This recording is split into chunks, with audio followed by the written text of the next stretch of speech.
اللہ اکبر اللہ اکبر۔ ناجائز صہیونی ریاست کی تاریخ حصہ دوم۔ روتھ شیلڈ خاندان 16ویں صدی کے اواخر میں جرمنی کے شہر فرینکفرٹ میں اپنے آبائی گھر کے حوالے سے مشہور ہوا۔ خاندان کا سربراہ مائر ایمشل روتھ شیلڈ اشک نازی یہودی تھا۔ موصوف کے 5 بیٹے تھے۔ روتھ شیلڈ خاندان نے ابتدا ہی سے عالمی معیشت، سودی بینکاری اور بین الاقوامی فائنانس کو تختہ مشق بنایا۔ 1690 عیسوی میں برطانیہ کو فرانس کے ہاتھوں عبرتناک شکست کا سامنا کرنا پڑا۔ برطانوی بحریہ مکمل طور پر تباہ و برباد ہو گئی۔ 1.2 ارب پاؤنڈ تعمیر نو کے لیے درکار تھے۔ برطانوی حکومت کے پاس یہ رقم حاصل کرنے کا کوئی ذریعہ نہ تھا۔ سودی قرضہ تک نہ مل رہا تھا۔ ایسے میں اس صہیونی خاندان نے بینک آف انگلینڈ قائم کرنے کی تجویز دی۔ جب 1694 عیسوی میں برطانوی پارلیمنٹ نے ایک قانون کے ذریعے بینک آف انگلینڈ کا چارٹر منظور کیا تو اس حکم نامے کے ساتھ ہی اس بینک کو یہ اختیار بھی دے دیا گیا کہ وہ کاغذ کے نوٹ جاری کر سکے گا۔ بینک آف انگلینڈ کا چارٹر ملتے ہی روتھ شیلڈ خاندان کے سربراہ نے اپنے بچوں کو یورپ کے تمام بڑے بڑے شہروں میں بینک قائم کرنے کے لیے روانہ کیا۔ 5 بیٹوں نے یورپ کے 5 بڑے شہروں لندن، پیرس، ویانا، نیپلز اور فرینکفرٹ میں سود پر قرضہ دینے کا دھندا شروع کیا۔ وہ خاص طور پر فائنانس کے حوالے سے برطانیہ، جرمنی اور سلطنت روم کی باقیات میں اہم مقام بنانے میں کامیاب ہو گئے اور اہم حکومتی عہدوں پر فائز ہو گئے۔ ان بچوں میں سے نوتھن مائر روتھ شیلڈ کو انگلینڈ کے مرکزی بینک کا سربراہ بنا دیا گیا۔ اس وقت سے لے کر اب تک یہ خاندان بینکاری، انویسٹمنٹ اور دیگر معاشی سرگرمیوں کے حوالے سے دنیا بھر میں سب سے بڑا خاندان سمجھا جاتا ہے۔ مغرب میں اپنے قدم جمانے کے بعد روتھ شیلڈ خاندان نے پس پردہ بادشاہ گری کا بیڑا اٹھایا اور عالمی ڈیپ سٹیٹ کے اہم ترین کردار کے طور پر ابھرا۔ کہا جاتا ہے کہ ان کی بینکاری نے یورپ کی سیاسی تاریخ کو تراشا ہے۔ برطانیہ کو اسی خاندان کے قرض نے ایک بڑی عالمی قوت بنا دیا اور یوں کالونیلزم کے دور کی بنیاد رکھی گئی۔ ایک واقعہ جو تاریخ میں انتہائی مشہور ہے، ناظرین کی دلچسپی کے لیے بیان کیے دیتے ہیں۔ نوتھن مائر روتھ شیلڈ نے نپولین کے خلاف جنگ میں برطانوی فوج کی خوب مدد کی۔ سونے اور چاندی کے سکوں کے انبار سودی قرضے کے طور پر دیے۔ بے تحاشا اسلحہ فراہم کیا۔ 1815 عیسوی میں نپولین کو واٹرلو کے میدان میں برطانوی فوج کے ہاتھوں شکست فاش ہوئی۔ روتھ شیلڈ خاندان کے فرانس میں موجود نمائندے نے نپولین کی شکست کی خبر لندن میں بیٹھے نوتھن مائر روتھ شیلڈ کو فوراً پہنچا دی۔ نوتھن مائر روتھ شیلڈ نے لندن میں یہ افواہ عام کر دی کہ برطانوی فوج کو نپولین کے ہاتھوں شکست ہو گئی ہے۔ نتیجہ یہ نکلا کہ برطانیہ کی سٹاک مارکیٹ شدید مندی کا شکار ہو گئی۔ روتھ شیلڈ خاندان نے کوڑیوں کے بھاؤ سٹاک مارکیٹ کے تمام بڑے شیئرز خرید لیے، گویا پوری برطانوی معیشت خرید لی۔ اگلے روز جب اصل حقیقت سامنے آئی کہ شکست در حقیقت نپولین کو ہوئی ہے تو سٹاک مارکیٹ میں قیمتیں ایک دم آسمان سے باتیں کرنے لگی اور یوں یہ خاندان راتوں رات کھربوں پاؤنڈز اور برطانوی معیشت کا مالک بن گیا۔ پہلی اور دوسری جنگ عظیم کے دوران روتھ شیلڈ خاندان کے افراد ایک طرف اتحادیوں کو سودی قرضے اور اسلحہ فراہم کرتے تو دوسری طرف جرمنوں کو۔ خاندان کا تیسرا نمائندہ راک فیلر خاندان کی صورت میں امریکہ میں بھی موجود تھا، جس نے امریکی صدر کے تذبذب کے باوجود امریکہ کو جنگ میں گھسیٹنے میں اہم کردار ادا کیا۔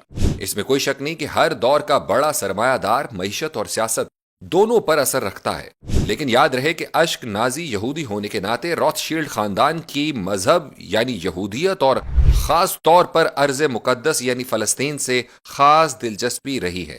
وہ اپنی دولت اور طاقت کو مذہبی مقاصد کے لیے استعمال کرتے ہیں۔ اس کی سب سے بڑی مثال بالفور ڈکلیریشن ہے۔ گزشتہ 1 صدی میں انسانی تاریخ پر خوفناک اثرات مرتب کرنے والا بالفور ڈکلیریشن، جس کے باعث مسلمان امت گزشتہ 75 سال سے آگ اور خون میں نہا رہی ہے، اسے 2 نومبر 1917 عیسوی کو برطانوی وزیر خارجہ آرتھر بالفور نے ایک خط کی صورت میں روتھ شیلڈ خاندان کے اس وقت کے سربراہ لیونل والٹر روتھ شیلڈ کو لکھا تھا۔ اس خط میں یہ تحریر کیا گیا تھا کہ برطانوی حکومت اپنی تمام قوتیں اس مقصد کے حصول کے لیے لگائے گی کہ فلسطین کی سرزمین پر یہودیوں کے لیے ایک وطن تخلیق کیا جائے۔ بالفور ڈکلیریشن سے قبل سوئٹزرلینڈ کے شہر باسل میں عالمی صہیونی تنظیم کے بڑوں کے اہم ترین اجتماع میں گریٹر اسرائیل کا مکمل روڈ میپ منظور کیا گیا۔ 1904 عیسوی میں دنیا بھر کے صہیونی نمائندوں نے برطانیہ کے ساتھ مذاکرات کا آغاز کیا اور ساتھ ہی یروشلم کے آس پاس کے علاقوں میں جا کر آباد ہونے کی خفیہ کوششیں شروع کر دی۔ خلافت عثمانیہ میں فلسطین کے علاقے میں یہودیوں پر زمین خریدنے کی پابندی تھی۔ سید ابو العالی مودودی رحمۃ اللہ علیہ اپنی تصنیف القدس میں لکھتے ہیں، طویل سالوں کی سازشوں اور منصوبہ بندی کے بعد 1901 عیسوی میں تھیوڈر ہرزل نے سلطان عبد الحمید خان سلطان ترکی کو باقاعدہ پیغام بھجوایا کہ یہودی ترکی کے تمام قرضے ادا کرنے کو تیار ہیں، آپ فلسطین کو یہودیوں کا قومی وطن بنانے کی اجازت دے دیں۔ مگر سلطان عبد الحمید خان نے اس پیغام پر تھوک دیا اور صاف کہہ دیا تھا کہ جب تک میں زندہ ہوں اور جب تک ترکی سلطنت موجود ہے اس وقت تک اس کا کوئی امکان نہیں ہے کہ فلسطین یہودیوں کے حوالے کیا جائے۔ تمہاری ساری دولت پر میں تھوکتا ہوں۔ جس شخص کے ہاتھ یہ پیغام بھیجا گیا تھا اس کا نام تھا حاخام قرہ سو افندی۔ یہ سالونیکا کا یہودی باشندہ تھا اور ان یہودی خاندانوں میں سے تھا جو اسپین سے نکالے جانے کے بعد ترکی میں آباد ہوئے تھے۔ سلطان عبد الحمید خان کا یہ جواب سن کر ہرزل کی طرف سے ان کو صاف صاف یہ دھمکی دی گئی کہ تم اس کا برا نتیجہ دیکھو گے۔ چنانچہ اس کے بعد فوراً ہی سلطان عبد الحمید کی حکومت کا تختہ الٹنے کی سازشیں شروع ہو گئیں، جن میں فری میسن، دونما یعنی سباتائی یہودی اور وہ مسلمان نوجوان شریک تھے جو مغربی تعلیم کے زیر اثر آ کر ترکی کی قوم پرستی کے علم بردار بن گئے تھے۔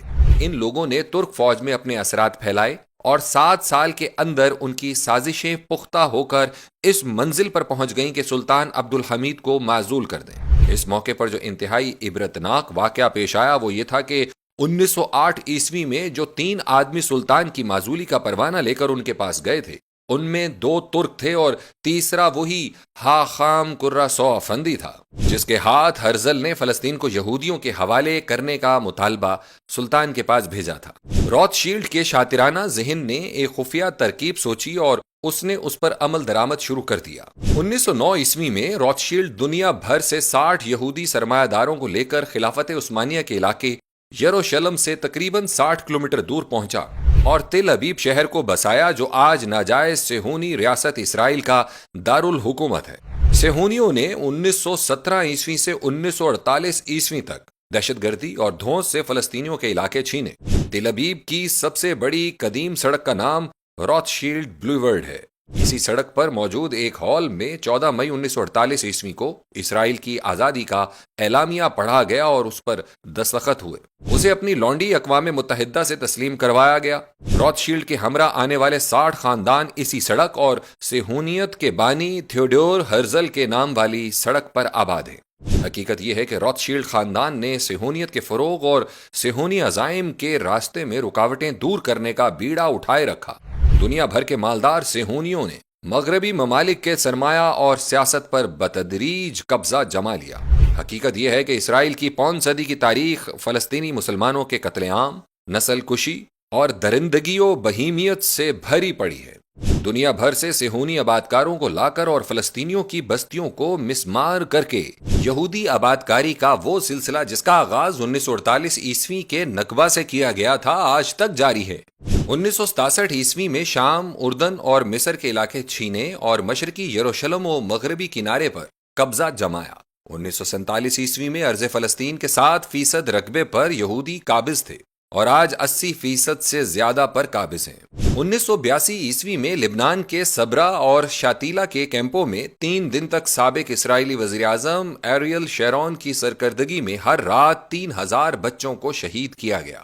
کیمپ ڈیوڈ معاہدہ، اوسلو معاہدہ اور ماضی قریب میں ابراہم ایکارڈز کے ذریعے مصر، اردن، امارات، بحرین، مراکش، عمان اور سوڈان کو رام کیا گیا۔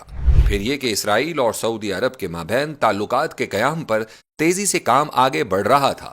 غزہ کو 20 سال سے دنیا کی سب سے بڑی اوپن ایئر جیل بنایا ہوا ہے جس میں محصور 25 لاکھ فلسطینیوں کا آج قتل عام جاری ہے۔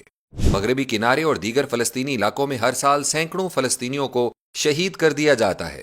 2017 عیسوی میں بنیادی یہودی شہریت کا قانون پاس کیا گیا ہے جس کے تحت اسرائیل کے مکمل شہری صرف یہودی ہوں گے اور فلسطینی عربوں کو دوسرے درجے کا شہری قرار دیا گیا۔ 2023 عیسوی کے پہلے 9 ماہ کے دوران مسجد اقصی کی حرمت کو 23 مرتبہ پامال کیا گیا ہے اور 7 اکتوبر سے چند روز قبل 5000 صہیونی آبادکار جو تربیت یافتہ فوجی ہوتے ہیں اور انہیں فوج کے ریزروسٹ کا درجہ حاصل ہوتا ہے، انہوں نے مسجد اقصی کی بے حرمتی کی۔ یہ وہ پس منظر تھا جس میں دہائیوں سے پسے ہوئے غزہ کے مظلوم و لاچار مسلمانوں نے 7 اکتوبر 2023 کا اقدام کیا۔ 8 اکتوبر 2023 عیسوی سے اسرائیل نے غزہ پر وحشیانہ بمباری کا آغاز کیا، جو گزشتہ 7 ماہ سے مسلسل جاری ہے۔ آئندہ پروگرام میں مسجد اقصی کی حرمت، اہل فلسطین کی عملی مدد اور صہیونیوں کی ناجائز ریاست اسرائیل کے حوالے سے مسلمان ممالک کے بالعموم اور پاکستان کے بالخصوص کرنے کے کاموں پر گفتگو ہوگی انشاءاللہ۔